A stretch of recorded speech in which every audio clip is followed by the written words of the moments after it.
What is up, everybody, and how's it going? I'm Alex Goldstick, and you are listening to the Spring Forward podcast. We're staring down the barrel of Week 3 at TSL 2020 in San Antonio. There are major championship game implications in the third of 4 regular season matchups for each team in the Spring League coming up. First, on Tuesday evening, November 10th at 8 p.m. Eastern on FS1, the 2-1 Alphas will take on the 0-2 Jousters. Then, at 3 p.m. Eastern on Wednesday, in the untelevised game of the week, the 0-2 Conquerors will face the undefeated and top-ranked Aviators. Finishing off Week 3 will be the 2-1 Blues against the undefeated Generals in the week's highest profile and most consequential matchup. That game is also on Wednesday at 8 p.m. Eastern and will air on FS1. If you're in the San Antonio area, the 2 night games are open to the public. Tickets can be bought exclusively at the Alamo Dome box office. On today's episode, Alphas quarterback JT Barrett joins Spring Forward. Barrett is one of the biggest names here in San Antonio. His Alphas are 1-1, but I think it's safe to say that his squad made the biggest jump in performance from Week 1, where they were shut out, to Week 2, where they beat a Conquerors team who certainly does not deserve to be winless. JT is a large part of that momentum shift, and he and the rest of the Alphas will look to keep their championship hopes alive against the Jousters. Enough of my take, let's get to the interview with JT. This interview was recorded with our masks on, so heads up and apologies in advance for any reduced sound quality.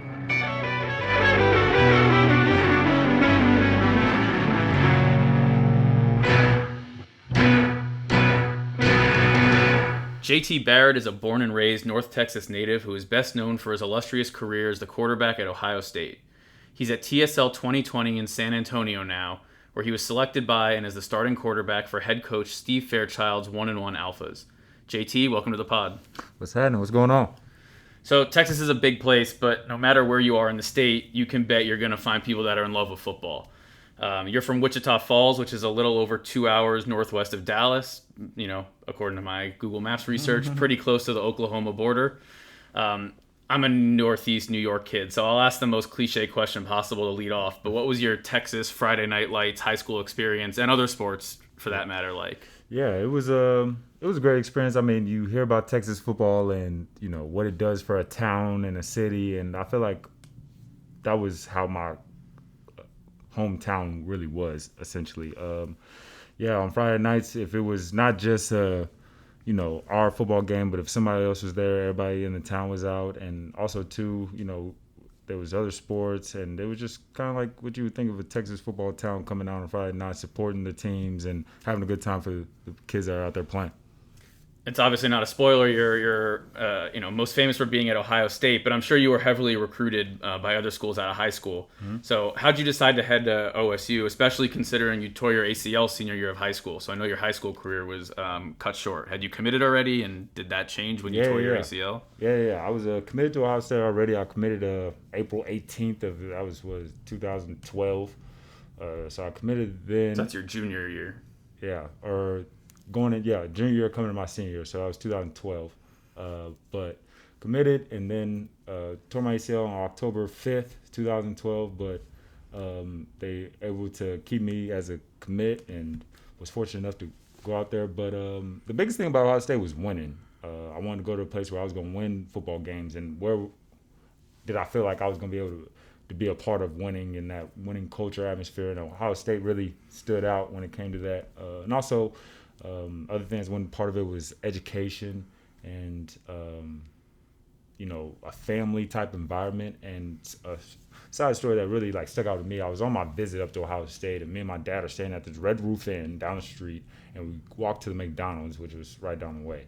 And I'm sitting there talking, ordering my food, and the lady at the register is saying, we, us, and all these different connecting words as far as Ohio State and the Buckeyes, and that really stood out to me as far as, she's, has no part of the program necessarily, but the fact that she spoke with so much passion about Ohio State and not just football, but her friends and family that was part of it, I thought that was just really eye-opening for me, and I wanted to be a part of that, so that's why I chose Ohio State.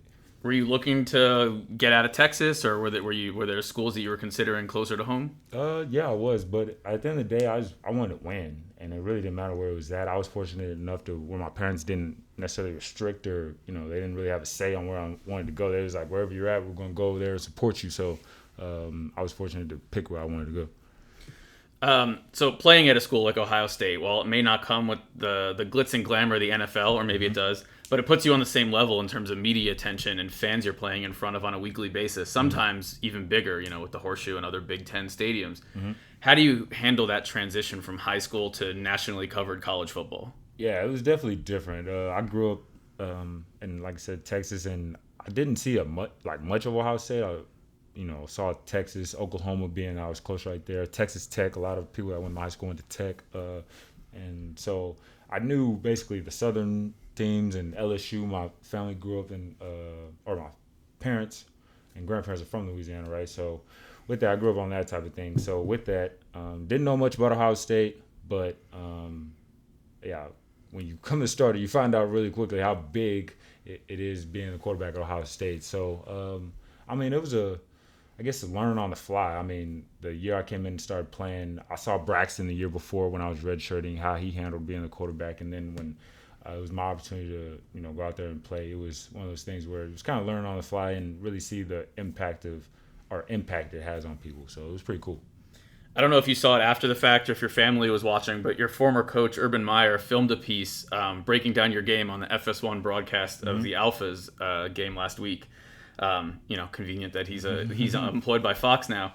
How has your relationship with Coach Meyer evolved since you left Columbus and are navigating your pro career? Yeah, we're still pretty close. I talked to him a couple weeks back, and still good communication. I mean, we went out there and we fought out a lot of games together, So with that, there's definitely a bond there.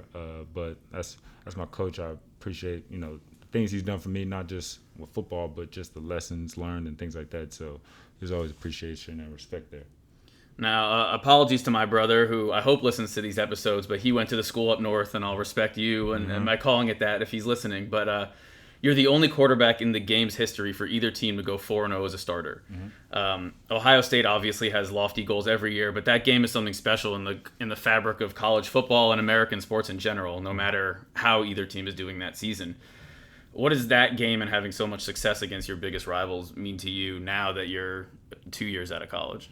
Yeah, it still means a lot because I think when we were there was so much emphasis on how much it means to the people of Ohio and the people that played before you and just everybody that's around Ohio State, period. That matters to a lot of people, and that meant a lot to me. That it meant something to people, and with that, I wanted not just myself, but teammates and everybody that was involved. Like we wanted to go out there and put out, and go out there and win. At the end of the day, it didn't matter how we won, but we knew we wanted to win, and at whatever cost, you go out there and win that game because it mattered to so many people, and it still matters. As you could see, like that's something that's going to be talked about, not just with me, but every year, Ohio State, team up north, who's winning that game, and that's very important to a lot of people in the state of Ohio. And I was very fortunate to be on the teams where we won every game playing them. But it was that's why I remember so much about that. The responsibility of how much it means to the people, not just Ohio State and people of Ohio State, but just in general the state of Ohio. And that was important to me and my teammates. And so we went out there and did the thing. But I thought it was pretty cool. No, I don't think you and Shea Patterson overlapped in the Big Ten, but is there still some ongoing smack talk between the Michigan guys that are here and the Ohio State guys that are here? Yeah, I don't know. I mean, there hasn't been that much talk. I don't know what we had to talk about. So, in addition to the game, I think it also goes without saying, I'm going to say it anyway, that you had an outstanding college career. First team All Big Ten, all 3 years you were healthy in school, so that's 14, 16, and 17. Among other achievements, you've got the Ohio State record for most total yards in a season, most career passing yards, most career completions, and then you've got Big Ten records for most career passing touchdowns, total touchdowns, and you beat out a guy named Drew Brees from Purdue for most career yards. Given all that, the NFL and the NFL draft specifically is a big equalizer across everyone attempting to get to that level.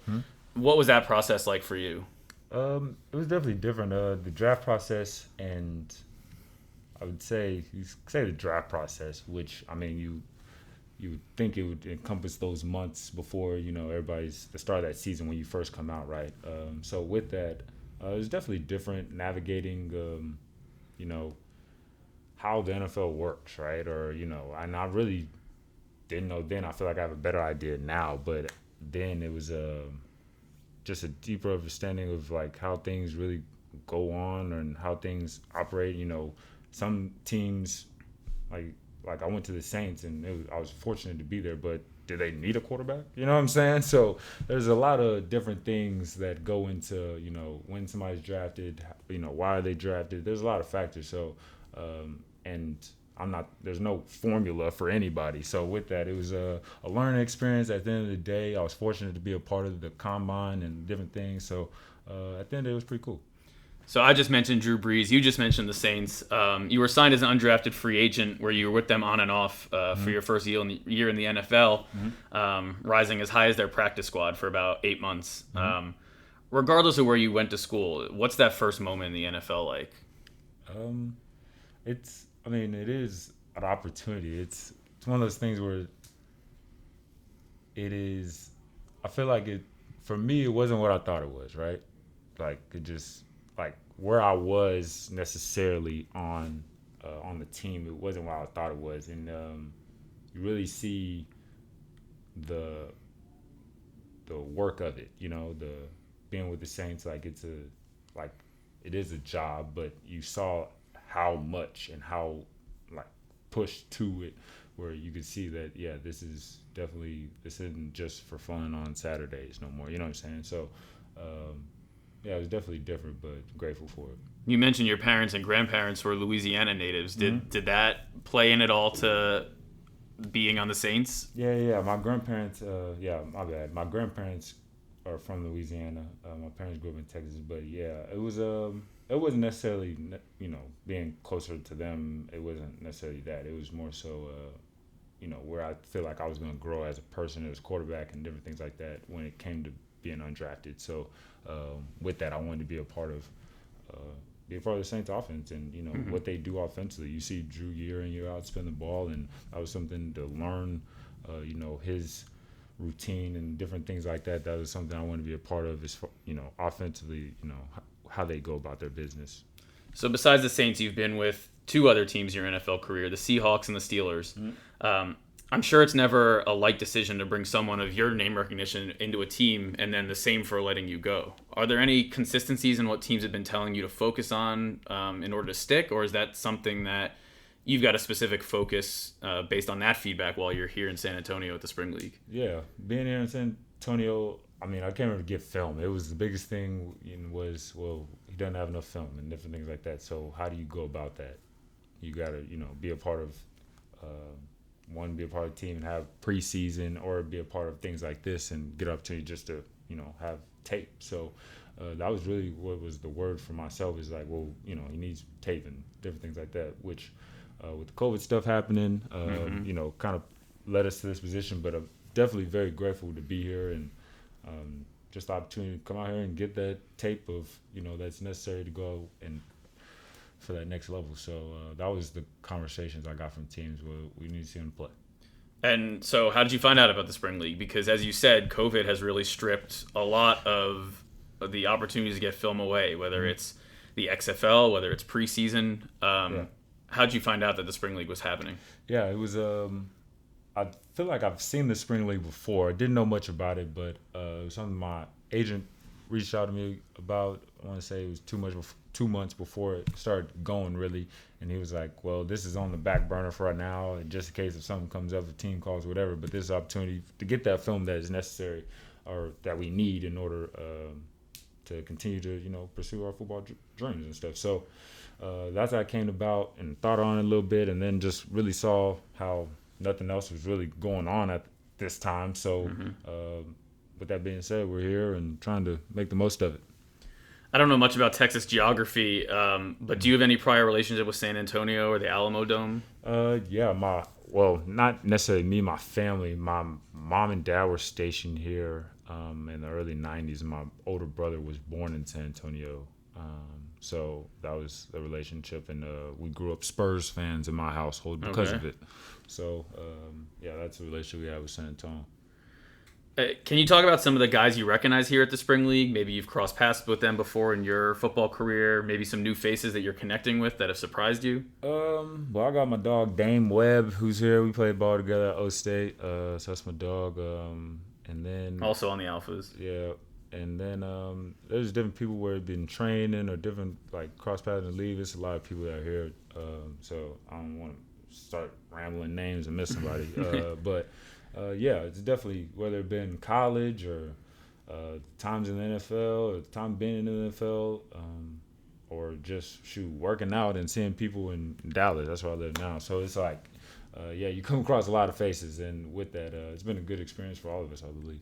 One of the new faces that I know you definitely have come across that I'd like your take on is I'm not sure if you or anyone else for that matter realizes before they see it here that there's a somewhat large American football following in Japan. Mm-hmm. One of your receivers is Yoshihito Omi, who's a member of the Japanese national team who the Spring League actually played in Dallas in March. Mm-hmm. What has it been like to see the game through his eyes? I've seen you with him a bit coaching him. Yeah. Omi knows ball, so it's not really anything as far as the conversation.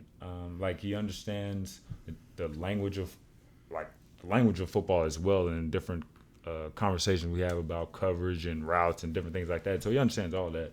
But we have a good time. I mean, he's just one of the boys. It's interesting his take. I feel like I find myself asking him a lot of questions about Japan and how things are done over there and different things like that. So yeah, I feel like maybe I'm bothering Omi a little much about my interest on his life. But Omi's I feel like he's a great asset to our team. He blocks well. He goes out there and knows his job and different things like that. So it's pretty cool to see the translation of American football with Japan. Yeah, and I don't know about you, but I'm taking the Japanese guys' numbers because I'm trying to go over there. For sure.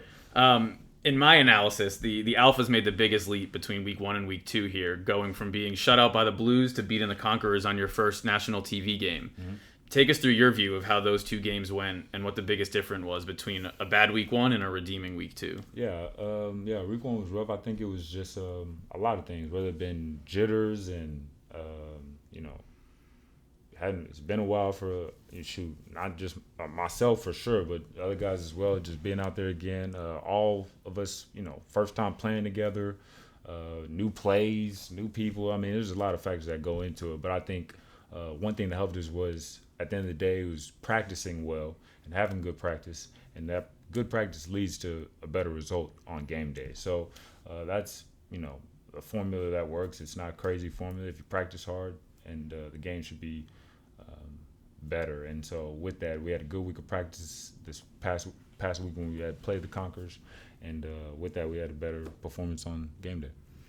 In a regular season that's only 4 weeks long, a single loss makes every other game a must-win. Mm-hmm. 2 probably eliminates you from championship contention.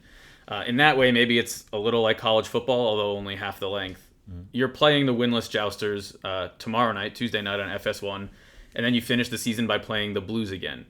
You never want to look past an opponent, but that week 4 matchup, which is a week 1 rematch and a battle, as we said, between you and Shea, if things break the right way for you guys, it could be a play for both of you this week. It could be a play-in game for the championship. Mm-hmm. What do you and the Alphas need to do, besides winning, obviously, to give yourselves the best shot at going the distance?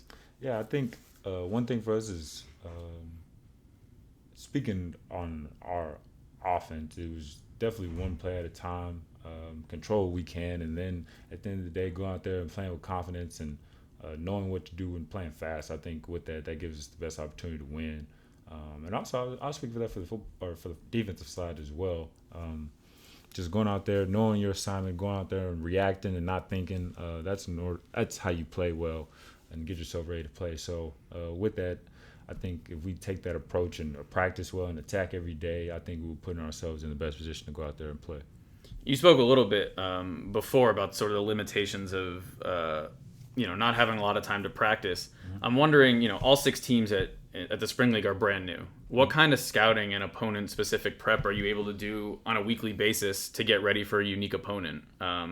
Is there any? Is it too short? Yeah. It's fortunately, the first week you really didn't have any idea, just because there wasn't no tape to go off of. So it was really like whatever you saw. It was kind of like, well, we're going to go along with that until we see something else as far as scheme wise, right? So But this past week, being that we had a game to watch and watch tape, I think that was something that helped us. And then also helps that we go and practice against other teams during the week of practice as well, which helps just getting the reps of somebody else, playing against somebody else, and you not knowing necessarily the defensive calls and stuff like that. So overall, I think the week being able to watch their first game, everybody's first game, being able to watch that, I think helped everybody out. So Jousters tomorrow night. Hopefully this interview, if you listen to this interview really quickly, you'll hear it before JT plays the Jousters tomorrow night. For those lucky few, or let's hope thousands and thousands, what should they look for specifically tomorrow night out of you? Yeah, I think for us on offense, we're gonna go out there and play with great tempo and work on playing with a sense of urgency and going out there and execute plays. At the end of the day, playing at a high level, flying around the football, getting the guys going and moving around on offense. I think that's going to be our key to success. Is not just me out there. Our O-line really is our driving force. Our O-line gets things cooking up front. If they be able to do that, then I think we'll have a dominant day.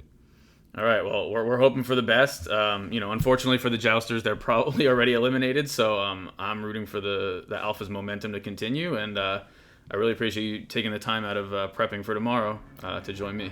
Appreciate it, brother. Thanks for having me.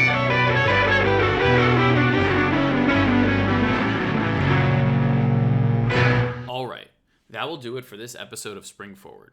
By the time this episode comes out, we'll be hours away from the Alpha's Jousters kickoff. Best of luck to JT this week, the rest of TSL 2020, and on his future NFL aspirations. Don't forget to catch the Spring League on FS1 during the remainder of the 2020 season. You can follow the Spring League on Twitter, Instagram, Facebook, and now TikTok at the Spring League. You can follow me on Instagram and Twitter at Alex Goldstick. Still no TikTok. All music was provided to the Spring Forward podcast by Joshua Rosner. Talk soon. Later.